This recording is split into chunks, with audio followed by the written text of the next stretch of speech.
ई बादलों के ऊपर बसा शहर और मौन चेला बहुत समय पहले की बात है। रेगिस्तान के पार आकाश के इतने करीब एक शहर था जहां तारे इतने नीचे झुकते थे कि लोग उन्हें हाथ से तोड़ सकते थे। उस शहर का नाम था सामेराज, एक जादुई नगरी जो 4 चमकते स्तंभों पर हवा में लटकी रहती थी। इन स्तंभों को प्राचीन ऋषियों ने बनाया था, जिनकी याद अब सिर्फ लहरों और मंत्रों में थी। उस तैरते हुए नगर के सबसे ठंडे, सबसे अंधेरे कोने में रहता था एक अनाथ मौन बालक, कासिम, जो बोल नहीं सकता था। उसका काम था महाज्ञानी आलकृष्ण नामक कठोर तांत्रिक की प्रयोगशाला में राख बुहारना, दिए जलाना और सब कुछ चुपचाप सहना। लेकिन हर रात जब पूरी दुनिया सो जाती, कासिम एक आईने का सपना देखता था, जो आकाश में तैरता था, विशाल, गोल, चांदी सा चमकता। उसमें वह अपना चेहरा नहीं देखता था, बल्कि कई रूपों में खुद को देखता। कभी वह राजकुमार था, कभी लड़खड़ाता भिखारी, कभी रथ पर सवार योद्धा, और कभी कोई अकेला बच्चा जिसकी आंखें सिर्फ सवाल पूछती थीं। आई बंद दरवाजा और हवा में तैरता आईना। एक रात जब चंद्रमा बादलों में छिपा हुआ था और गुरु आलकृष्ण दूर किसी जादुई सभा में गया था, कासिम गलती से प्रयोगशाला की एक दीवार पर झाड़ू मार रहा था। तभी दीवार खिसक कर एक द्वार खोल देती है, एक पीतल का द्वार जिस पर एक खुली आंख की आकृति उकेरी गई थी। कासिम जानता था यह निषिद्ध था, लेकिन उसके कदम जैसे किसी अदृश्य शक्ति से खिंचते चले गए। भीतर एक गोल कमरा था और बीचों बीच हवा में तैरता हुआ एक विशाल आईना, बिना फ्रेम के, बिना जमीन को छुए, और उसकी सतह वह कोई चेहरा नहीं दिखाती थी। उसमें दिखती थीं यादें, भविष्य की झलकें, खोई हुई आवाजें, एक रोता हुआ राजा, युद्ध भूमि पर नाचती स्त्री, चंद्रमाओं के बीच खड़ा एक बच्चा। कासिम ने हाथ बढ़ाया। जैसे ही उसकी उंगलियां आईने को छूती हैं, बैंगनी प्रकाश फूटता है और एक आवाज उसके अंदर गूंजती है, मैं चेतना का आईना हूं, मैं चेहरा नहीं, आत्मा को दिखाता हूं। एठी गुरु का रहस्य और मौन की भाषा। अचानक द्वार खुलता है। गुरु आलकृष्ण लौट आता है। वह गुस्से से कांपता है, पर जैसे ही कासिम को आईने के सामने खड़ा देखता है, उसका चेहरा भय और श्रद्धा से भर उठता है। तूने इसे जगा दिया, वह आईना जिसे मैंने कभी छूने का साहस नहीं किया।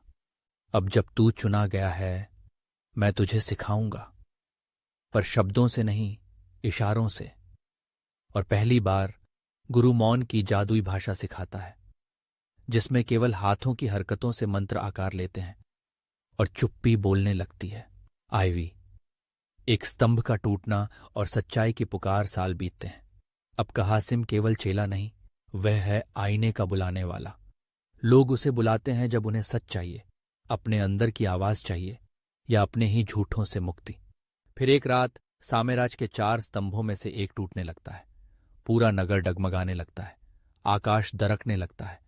शहर के वृद्ध डर से कांपते हुए कासिम से कहते हैं, आईना बुलाओ, हमें बताओ कौन दोषी है। कासिम ने आईना बुलाया। आईने ने कहा, यह कोई शाप नहीं, ये भीतर की सड़न है। जब एक समाज अपने ही अतीत को छिपाता है, उसका भविष्य ढह जाता है। लेकिन कोई आईने में झांकने को तैयार नहीं, सिवाय कासिम के। बलिदान और विस्मृति का उजाला कासिम जब आईने में देखता है, एक उज्ज्वल प्रकाश उसे घेर लेता है, और उसी क्षण वह अपनी मां की आवाज भूल जाता है, पिता के चेहरे की गर्मी, अपने ही नाम की ध्वनि। सब गायब। आईना कहता है, तू सबको उनकी सच्चाई दिलाने आया है, अब तू स्वयं को छोड़ दे ताकि वे अपने भीतर लौट सकें। और तब हर नागरिक की खोई हुई स्मृतियां लौटती हैं। एक मंत्री को याद आता है कि वह कभी भूखा बच्चा था। एक जज को याद आता है कि उसने एक निर्दोष को चुप कर दिया था। और गुरु आलकृष्ण को याद आता है, कासिम मेरा ही पुत्र है, वह बच्चा जिसे मैंने रेगिस्तान में छोड़ दिया, क्योंकि एक भविष्यवाणी ने कहा था, तेरा उत्तराधिकारी तेरे प्रकाश को छीन लेगा।